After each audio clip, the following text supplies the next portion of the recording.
I'm here on behalf of the European Forum for Freedom in Education, which is an organisation that was set up in Germany, actually in the early 1990s after the fall of the Berlin Wall. And the purpose of the organisation was to facilitate dialogue around freeing of education systems in Eastern European countries. Okay, is that better? Right? So the purpose of the organisation was to talk about freeing of education systems in Eastern European countries and to facilitate dialogue between Eastern and West. That was 20 years ago now, nearly. The organisation has carried on. We now have members in 25 countries from alternative education settings and also from the state sector, from teachers, educators, policymakers, academics and parents, a wide range of people. And the forum has three main tenets. The first is we believe in autonomy, that schools and educators should have the freedom to educate the children in their care according to the needs of the children there, with minimal political interference. So autonomy is important. Secondly, we believe in educational diversity, that there are lots of different ways of educating children. So the second principle is diversity, the belief that children learn in different ways and parents should be free to choose an education that suits their own children. So diversity, educational diversity is really important, and the forum has amongst its members people from many different educational backgrounds. And then thirdly, we believe in protecting human rights, children's rights, where they're threatened and where freedom is undermined. We will work to support children, parents, schools in that situation. So the organisation is based in Germany, but we also have a presence in Brussels, and we are lobbying at the European Parliament to try and get our voice heard for these important principles. And then a tiny bit about myself. I have been working in education for many years in the UK. I've worked for a not-for-profit, a third sector organisation concerned with supporting alternative schools. But more recently, I've been working to promote and support democratic approaches within the state system, because actually, I would say more than 90% of children go to state schools. And all children need to be involved in more democratic approaches to education, not just those privileged children who are lucky enough to go to democratic or alternative schools. So I've been asked today to talk about number 8 from the manifesto, and I've taken it very seriously, and I would like to just read the paragraph to you so that you know what I will be talking about. And it says, we cannot manage knowledge. When we talk about knowledge and innovation, we frequently commingle or confuse the concepts with data and information. Too often, we fool ourselves into thinking that we give kids knowledge when we are just testing them for what they can repeat. To be clear, data are bits and pieces here and there which we combine into information, whereas knowledge is about taking that information and creating meaning at a personal level. We innovate when we take action with what we know to create new value. And understanding this difference exposes one of the biggest problems facing school management and facing teachers. While we are very good at managing information, we simply cannot manage the knowledge in students' heads without degrading it back into information. So that's the paragraph from the manifesto that I have been asked to talk about. And it's a huge topic. It's about how we learn, how we know what we know, and how we can use what we know to be creative and innovative. And thousands of books have been written about learning theories. And if you Google it, you get pages and pages of information and diagrams about different theories. But it is still a highly contested area. There's a lot of disagreement. And today, I'm not intending to look at the different theories. Instead, I want to ask three main questions. So the first question is, what do we ourselves, here in this room, know about learning?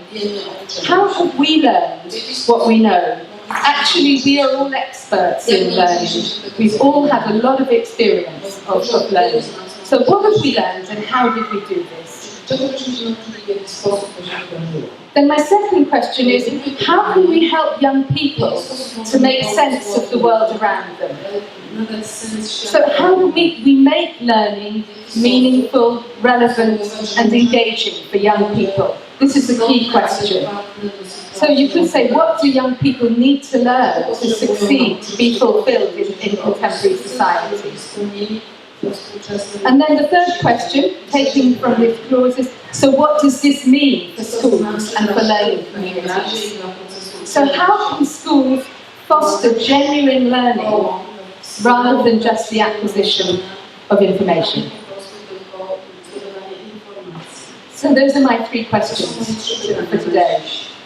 And the first one is, what do we know about learning? So it's to discuss what is the difference between knowledge and information. And I want to start with a little poem, actually, from Loris Malaguzzi, who was the founder of the Reggio Emilia schools in northern Italy. And I'm going to talk a little bit more about them in a moment. But Malaguzzi talked about children having 100 languages. So seeing, playing, feeling, acting, hearing, jumping. We learn through all of these different things, not separately, but together. And this poem, The 100 Languages, talks about the endless number of children's potentials and their ability to wonder and to inquire. And it reminds us that there are multiple ways of seeing, and multiple ways of being, and multiple ways of learning. And I have said to Sarah, please don't translate this because it's very simple English. And I'm really delighted that Martino from Italy is going to read the poem for you, if I can find it. So it's called The 100 Languages of Children, and it's by Loris Malaguzzi.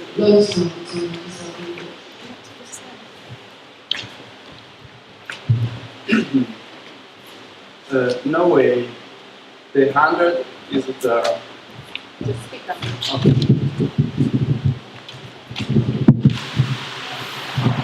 Sorry. No way.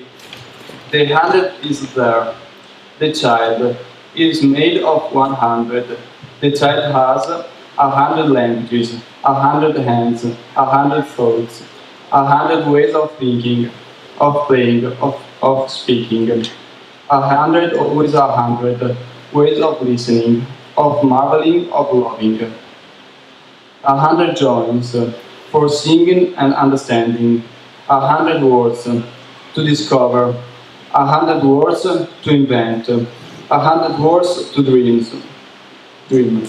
The child has 100 languages and 100 more, but there's still 99. The school and the culture separate the head from the body.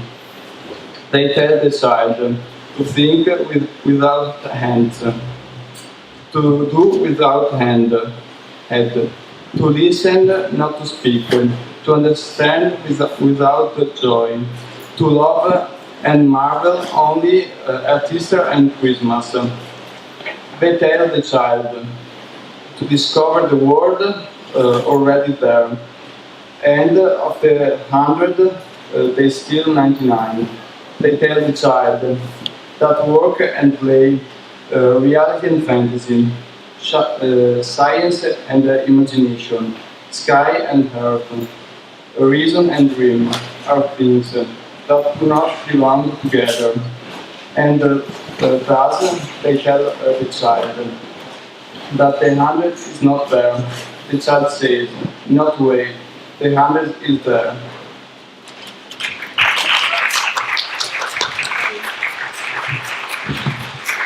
I think we're very lucky to have somebody from Italy read that poem, but I bet it sounds a lot better in Italian. You can get it on the internet if you want to read it. It really is a wonderful poem. But what it is saying, the child has 100 languages, but they steal 99. The school and the culture separate the head from the body. Okay, so the child has 100 languages, but they steal 99. The school and the culture separate the head from the body. They tell the child to think without hands, to do without the head, to listen and not speak, to understand without joy. That's just a flavour, and thank you very much, Martino, for reading it for us. So what I would like to do now is just to ask you all to take 5 minutes, just 5 minutes, to talk to your neighbour and to recall, think about something that you have learned that's been important for you, something that's been really valuable in your life. And I want you to just reflect for a few minutes on how you learned that. So if you could just talk in twos, because I'm only giving you 5 minutes for this. And so think about something really important that you learned and how you learned it. So if I could just give you 5 minutes for that.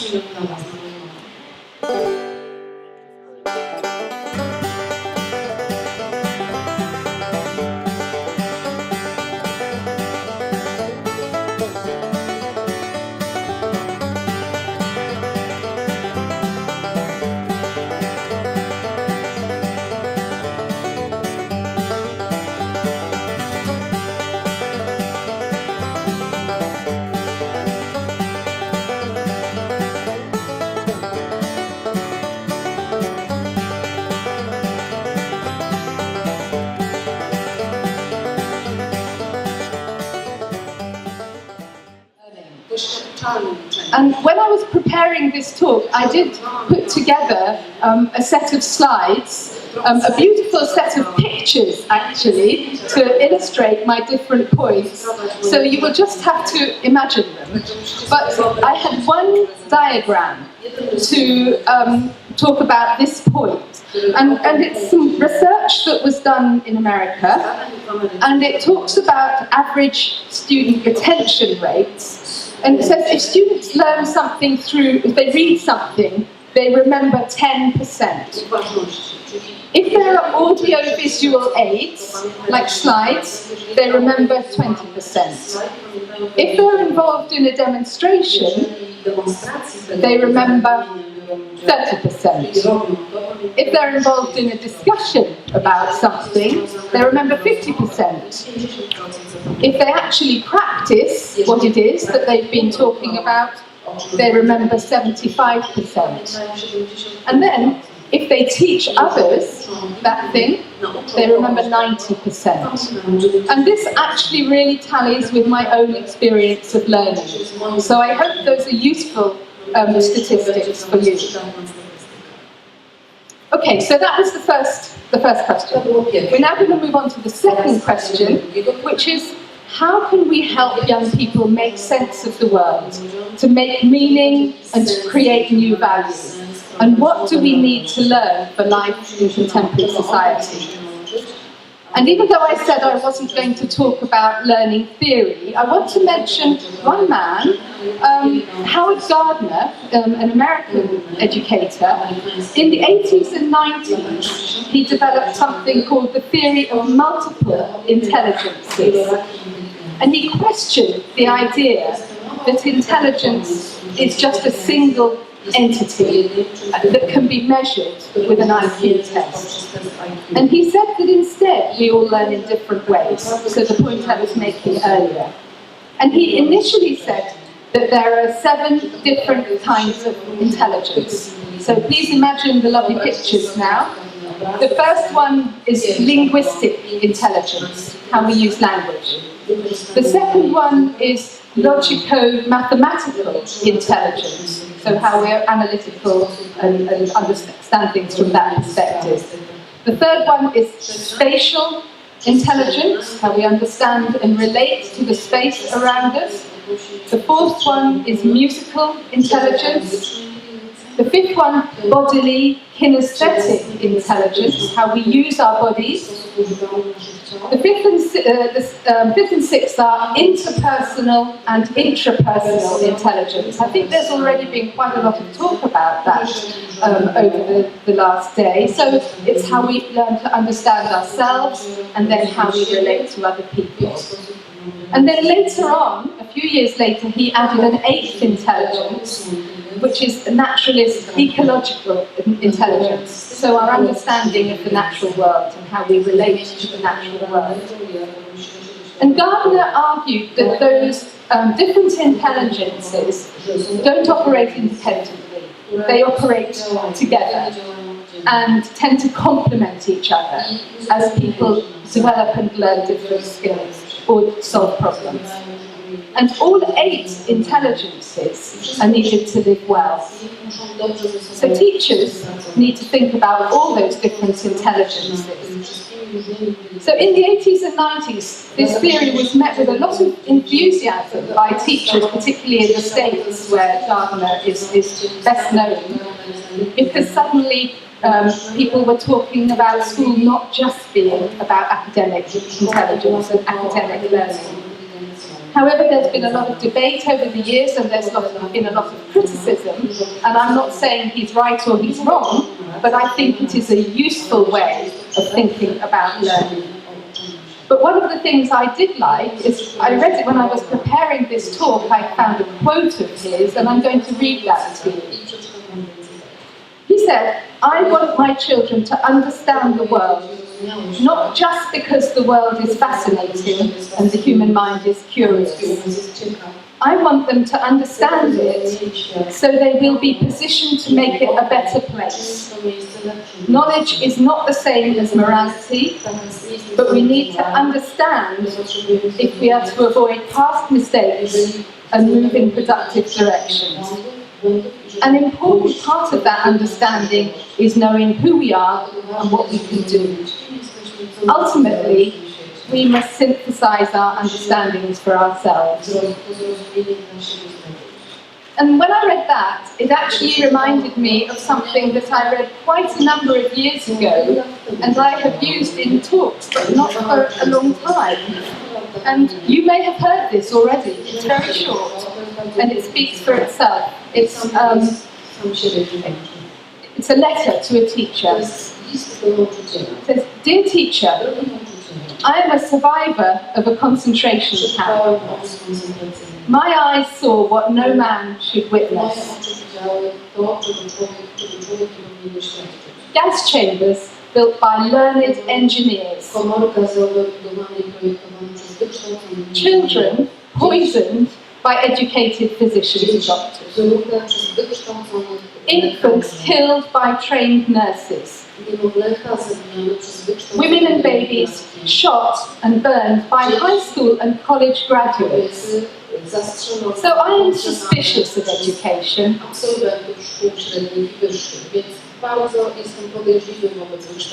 My request is, help your students become human. Your efforts must never produce learned monsters, skilled psychopaths, educated icons. Reading, writing and arithmetic are important only if they serve to make our children more human.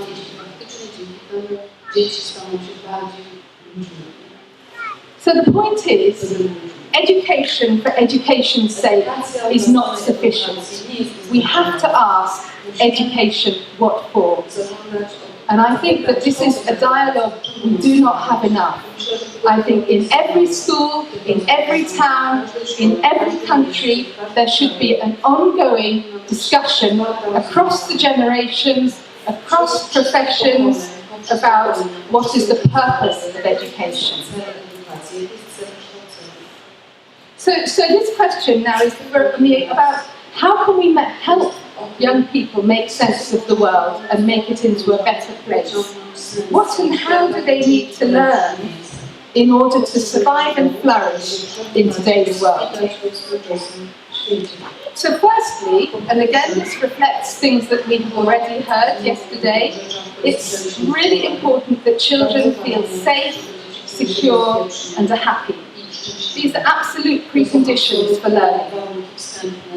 Children who are unhappy or stressed or malnourished or abused find it difficult to learn, impossible to learn, because they're preoccupied with their difficulties. But secondly, we should ensure that children do not just see and hear in the process of learning, but are encouraged to do, to practice, to be active, to try, to keep trying, and sometimes to fail, because actually we learn through failure. You could say that we learn a lot through play. Play is really important. What is art, music, cookery, even maths and science, if it isn't about playing with different concepts and different materials? Play is really important, particularly for children from a very, very early age, but going up to the older children as well. And even adults. I came across an adult the other day who loved cooking, and she said, I'm just playing in the kitchen, and that's how I'm learning. So I want to now just give you 3 very quick examples. For me, they're very inspirational examples of different approaches to education. And all of them, not surprisingly, have democracy at their core. And I think one of the things that will probably become clear from this whole festival is that democracy is a really important principle, but there are lots of different ways of doing democratic education. So firstly, I want to go back to Loris Malaguzzi and the schools of Reggio Emilia. This was a really... Reggio Emilia in northern Italy is a home of a really inspirational model of early years education. And if you haven't come across Reggio Emilia and you work with young children, I really urge you to find out more about it. It's a network of schools that actually were set up after the war to try and ensure that children would not be involved in creating war again in the future. And the schools are run democratically by parents and teachers and the local community. And the emphasis is really on following children's own interests and allowing children to determine what's learned. And it involves an ongoing investigation of their own environment. So really getting children to build up a relationship with the environment and explore the environment and to make meaning out of their own experiences. And the schools really facilitate different kinds of interaction between adults and children. And actually every school has a trained artist working alongside the main teacher, so that art and creativity is really incorporated into how learning takes place. Another quote from Malaguzzi: children are seen as rich in potential, strong, powerful, and connected to adults and other children. And the teacher also is seen as a learner, always experimenting, always trying out new ideas, trying what will work in any given situation. But the emphasis is on providing a really loving and caring environment in which children feel safe and secure. and one of the innovative aspects of the school, and I think something we haven't really talked about enough over the last day or two, is the way in which parents are involved in children's education at all levels. Too often in schools, the discussion is between adults, the teachers and children, and parents aren't really integrally involved. So, and Reggio Emilia really addresses that and works with parents alongside teachers from birth, from when a child is born. So the second example I want to come to is that of an approach of Célestin Freinet, who was French.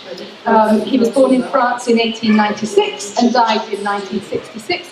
And his ideas about education are underpinned by the concept of productive work. And I think his ideas are as relevant today as they were last century when he was experimenting. And he saw work as the basis of human activity and believed that human development followed on from working productively, and that children learn through doing, through trial and error, and through real life experiences, by taking responsibility and working together collaboratively.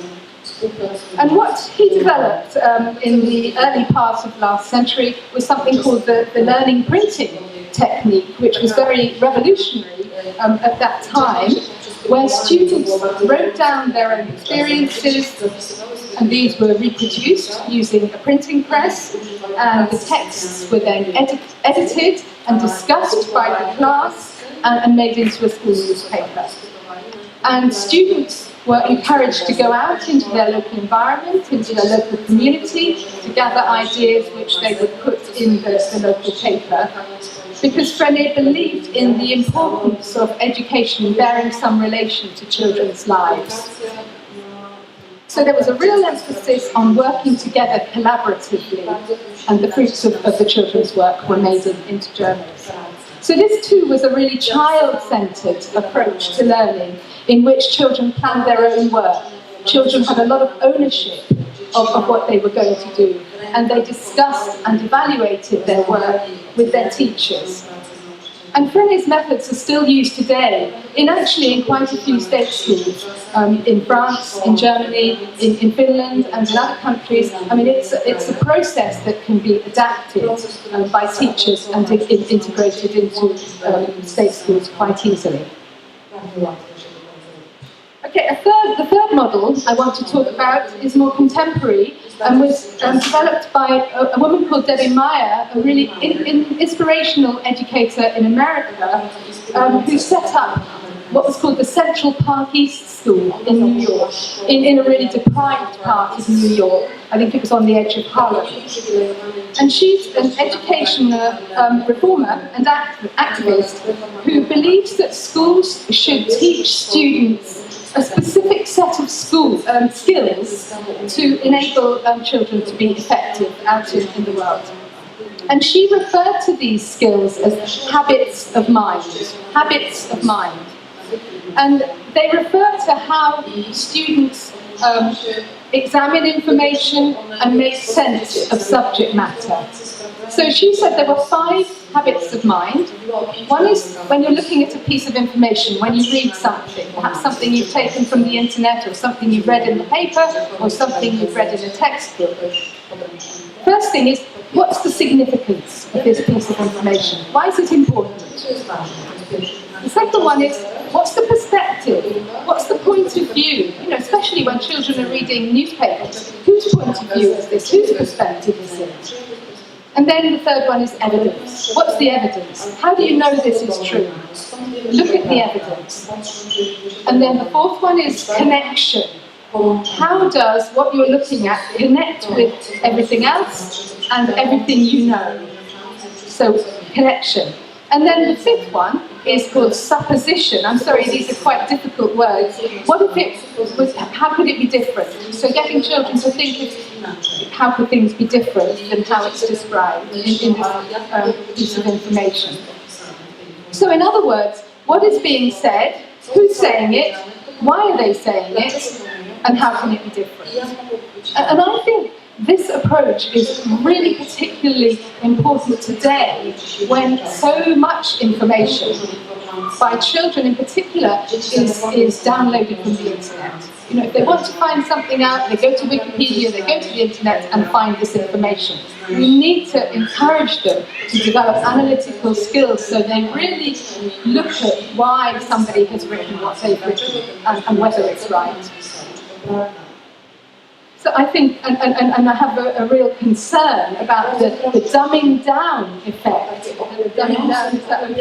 effect of mass media and the easy availability of information and the constraints that it puts on children and young people's lives when most of it now happens through the screen. So this approach really gets children to be reflective and evaluative, and that's important.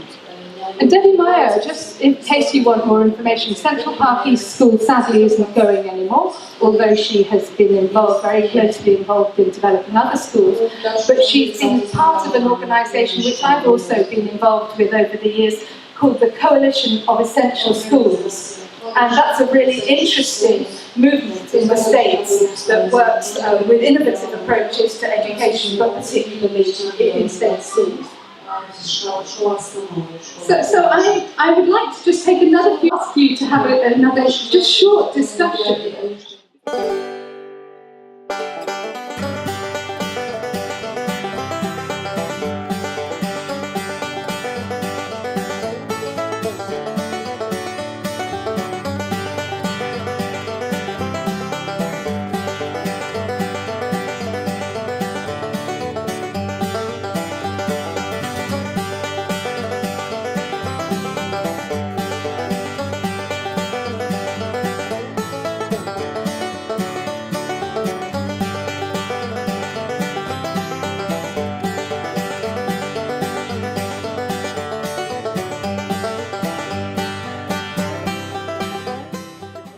So I want to move on to my third question now, so what does all this mean for schools? What are the problems facing school management? And here I guess I am particularly talking about state schools. Because, you know, in small democratic schools where there are 10, 15, 20 people, where you have freedom to do whatever you want without any state interference, you can sort these issues as to how you want to.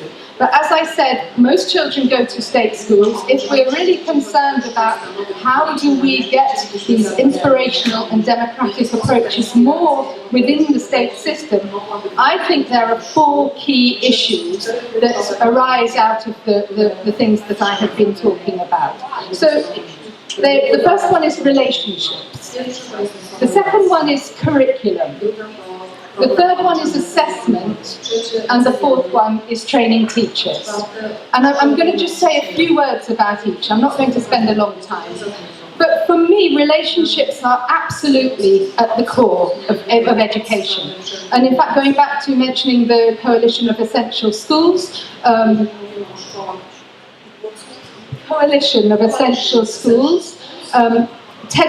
Professor Ted Sizer started that coalition, and one of his quotes was, "I cannot teach a child I don't know really well." So he was recognizing the huge importance of teachers, educators, knowing the children in their care really, really well, having an excellent relationship with them if you're able to be able to support their learning. And also we've talked about the need for children to be emotionally secure. So the learning environment needs to be safe so that children feel supported to experiment and to make mistakes, to develop their confidence and to build up self-esteem. And I think this has a lot to say now about a different role for teachers. So rather than deliverers of information, which teachers are in many state schools still, the teacher has to move towards being a friend, a mentor, a coach, a guide, to enable children to learn, to bring the best out of the child rather than to put information into the child. And I think this has massive implications if you are going to focus on the importance of relationships, on the size and scale of schools. I've worked with very small schools and I've worked with very big schools. And I know for sure that it is really impossible for large schools to really create that secure and safe environment where every single child is known and valued and nurtured as an individual. So size and scale are really important, and we need to think about, rather than having schools, how do we create learning communities in which everybody feels a part. So that's relationships. Then moving on to the question of curriculum. Very many state schools in England, and where I've spent a lot of my career, still have a subject-based curriculum. So you go to school, you learn maths, English, history, geography, science, and the world is divided up into those different subject areas. Whereas actually, nowadays, I think what's needed is a more holistic approach, which points up the connections and the interconnectedness between subjects and areas of knowledge, rather than the differences and the distinctions. We need an approach which engages head and hands and heart, because learning isn't just about the head. We need to bring our whole selves to the business of learning, because the world needs well-rounded human beings. So in developing a curriculum, for me the important words are holistic and looking at the head, the hand and the heart. And it's quite interesting, I've been very influenced in recent years by work that's been going on in Finland, who, in spite of really rejecting the American and English model of testing and targets, their students are actually doing incredibly well. And there's a man called Pasi Sahlberg who's written a very interesting book called Finnish Lessons, which is all about how different new innovative kinds of education are being encouraged in Finland. And he's an ex-inspector and he works with the Finnish government. And he talks about the move away from dependence on classrooms to getting children outside, interacting, with the real world, and that being the most important kind of learning. And if you ask me, for my view, what do I think are the two most important things that children can learn at school? I would say drama is one, and gardening is another. You learn so much through drama, so many different skills. You learn so much through gardening. We don't need to separate off the learning into different subject areas. I don't think it's helpful. I don't think it prepares children for the world. And in England, within the state sector, there are a number of different schools now which are rejecting the national curriculum, which does divide subject knowledge into different subject areas. Some schools are teaching what's called a competence or skills-based curriculum. So they're looking at specific competencies that children need to have, like learning how to learn is an important one. We need to know how we learn. Communication is another important one. So competence, skills-based. Another approach that other schools are using is something called problem-based learning, which is taking a real life problem and looking at how you can solve that problem. So again, it's a cross-curricular approach to learning. And then there's another approach which is called a local area-based curriculum. And again, that's taking the local area, the local community as the starting point for children's learning. So, although I don't know how many of you heard Derry Hammond's talk yesterday, education in England is in a pretty desperate way, it has to be said. There are a few little fires of exciting things happening. And I'm just going to here make a call for a shout out for Scotland, because I spend at least half my time in Scotland, where actually there is a really interesting approach from the government towards education now, and they are moving away from a subject-based curriculum to something that looks at skills and competencies that children need to have to thrive in the modern world. But then the third problem for state schools, and perhaps this is the most challenging one, is the whole question of assessment and testing. And you could say that in many schools, testing has become the tail that wags the dog. It determines what schools teach, the tests that children have to do, the hoops that children have to jump through, determines what the schools are teaching. So teachers are not free to decide what the needs of the children in their care are, because they have these exams and these tests that the children have to get through. So what can be done? Schools absolutely have to find meaningful ways to assess students, and instead of being exam factories, assessment must be integrated into the learning experience in a way that's valuable for the child and enhances learning. And there's a lot of work being done about this in England, in America, in many countries, in Finland, in other Scandinavian countries, and there are a number of exciting and interesting approaches to assessment. For example, there's something called the portfolio approach, where children and young people are encouraged to build up their own portfolio. There's something called learning logs. There's something called profiling. We talk about assessment for learning rather than assessment of learning, which is formative rather than summative. So you're looking at learning and the progress that children are making as they go along, rather than testing them at the end. And I think I'm not going to say any more about assessment. We could spend a whole day talking about it. It's a massive problem. But state schools have to think about it, because at the end of the day, they are accountable to the government and to the people. And they need to be able to show somehow that children are making progress. So assessment is really important, but we need assessment to be authentic. Okay, and the last point of those four is training teachers. So how on earth do we train teachers? Do we support teachers to work in the kinds of schools and learning communities that I've been talking about?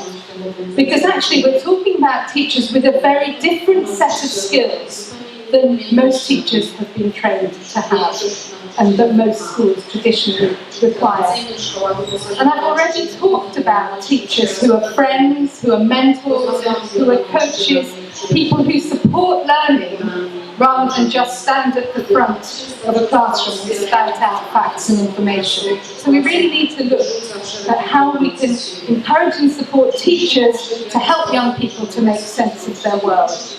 Being an expert in their subject may be important, but it's certainly not enough. And here I'm just going to mention, again, an inspirational place that I have been to in Denmark, which is the free teacher training college in Denmark, in Ollerup. And this is a teacher training college that's been set up to train teachers to teach in the free schools, of which there are very many in Denmark. And they recognise that becoming a teacher is also a matter of shaping the teacher's own character, developing the teacher's own perseverance, self-control, curiosity, conscientiousness, willpower, self-confidence, self-esteem, all these things. So teachers need to be supported to develop these qualities. But another thing that they say that's really important is that a teacher should have democracy as a way of life. Democracy is held really dear in Denmark, and they believe that teachers really need to live and breathe democracy in the way they are with children and young people. And a major feature at the Danish Free Teacher Training College is the attention given to transforming the student teacher into a teaching human being. And I think they recognise the huge challenge that involves. and the programme lasts for 5 years. And if you compare that with, say, England, where the teacher training programme lasts for 1 year, you can see the difference and how seriously they take this whole question of preparing teachers and adults to work creatively and democratically and with young people. So it's this thorough and wide-ranging preparation that teachers who graduate from the college have the skills and the confidence and the utter professionalism needed to be able to educate and support children and young people from a wide range of backgrounds. And that's something, again, that we're increasingly going to be challenged by with growing levels of migration. Teachers are being faced in classrooms with children from very challenging circumstances, and they need the skills to be able to deal with those. And going back to Pazzi Salvo, and also to Andrea Schleicher of the OECD, who is responsible for the PISA tests, whatever you think about PISA, and I'm sure it's not very positive, and I would agree in that, but what they both say is that the quality of teachers is an absolute indicator of the success of young people. So those were my 4 issues, the challenges really for schools: relationships, curriculum, assessment, and training teachers. Schools really need to pay attention to all of those. So by way of conclusion now, I just want to go back to Clause 8 from the manifesto and remind you that what it says is, we simply cannot manage the knowledge in students' heads without degrading it back to information.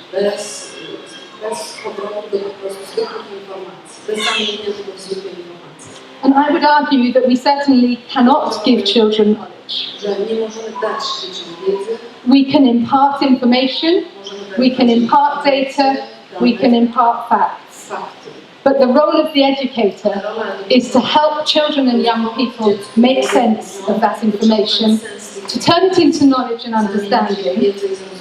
And we must create learning environments and opportunities which inspire children and foster the skills and values and attitudes to help them live productive lives, and which equip them, and this is really important, going back to Gardner and what I said about Gardner, to making a positive contribution to creating a better world. Because surely that's what we're all interested in. So I would challenge the dominant model of delivery, which is what's happening still in 2015, amazingly, in most state schools, because I would challenge this model because education is not about developing children as consumers. It's not about training young people to be cogs in the capitalist machine. It's not about learning how to strip the earth of its limited resources so that we in the West can have a comfortable life at the expense of those in developing countries. That's what education is not. Instead, surely it is about fostering an understanding. And here I'm going to quote, and again it's probably a quote that you've heard before, but I think it's always worth saying again, from a Native American chief, Chief Seattle. So I would say education is about fostering an understanding that the earth does not belong to man. Man belongs to the earth. All things are connected, like the blood that unites us all. Man did not weave the web of life. He is merely a strand in it. Whatever he does to the web, he does to himself. So my plea is that we all work together to create a fairer and more sustainable world, and how we educate our children and young people will certainly determine how successful we are at living together peacefully and sustaining life on this planet. Thank you. Thank you.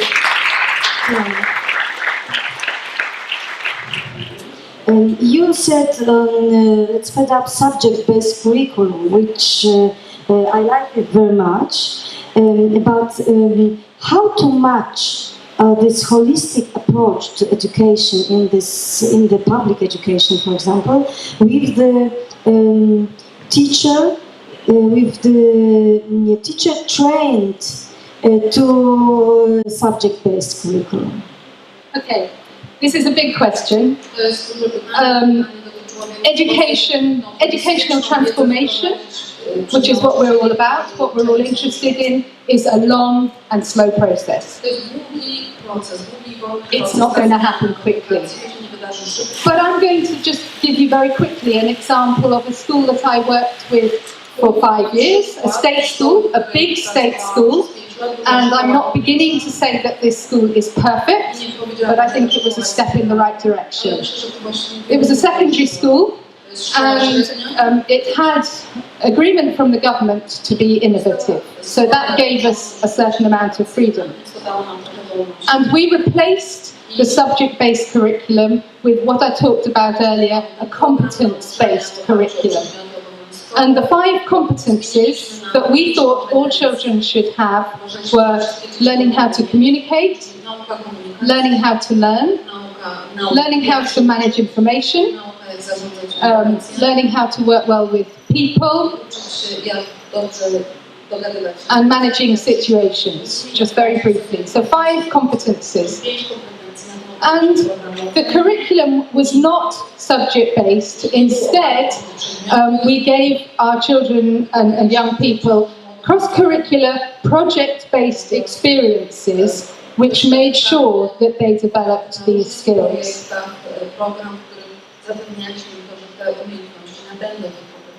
And of course, at the end of 5 years, the children had to do the national exams. So the last year or 2 years, we had to prepare them for the national exams.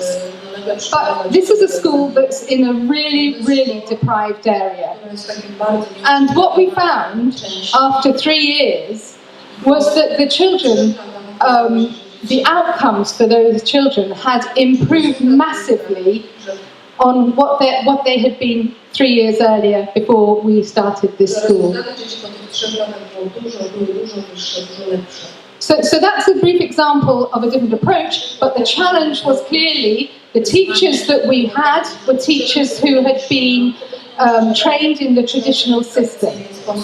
So we had to put on special training for teachers, for them to start thinking about a competence-based approach rather than a subject-based approach. And we had to create time for those teachers to work together, to share ideas, to collaborate, and to be creative. And again, I'm not saying it was easy, and I'm not saying everything was perfect, but it was small steps in the direction that I think we need to go in. And the school has now been going for 7 or 8 years, and it went from a school from which no children went to university, to which now some children have gone to Oxford and Cambridge. And now I'm not saying that that's the pinnacle of achievement to go to Oxford and Cambridge, but it's one indicator of how far we had travelled in a short space of time. So, hello. During this conference, I came to understand that teaching and public schools and schools in general are not the problem. But testing is not a problem in itself. But the problem is coercion, that we really force students and we say, yes, you have to take this test at this time. Now, my question would be, since you work in transforming public schools, what is your vision on, I don't really know the English word, but like talking about whether they have to do it or if they can choose to do it. If they can choose not to do it at all, if they can choose the time when they take a test, for example. Yeah, I think we absolutely need to move towards a situation where children choose which exams they take, if any, and when they take them. But as I said again, this is going to take time, and there are again small steps, and some schools do allow children to in England to have some choice about which school, which exams they take and when. But I also know about an interesting model. It's going back a few years ago now, but it was for children in the town of York, age 16, 17, and they didn't do any exams at all. But a lot of the children did want to go to university. So what the school educators did was they negotiated with the local universities that the universities would look at the children's portfolio of work. And in fact, the university took children from that school without those schools having put the children through any qualifications. So that's obviously quite an extreme example. And I think in America as well, there aren't national tests that all children have to get to be able to go on to further education, and schools can make individual approaches and build relationships with universities. But I agree with you, when you take an exam and what you take an exam in, that should be up to the children.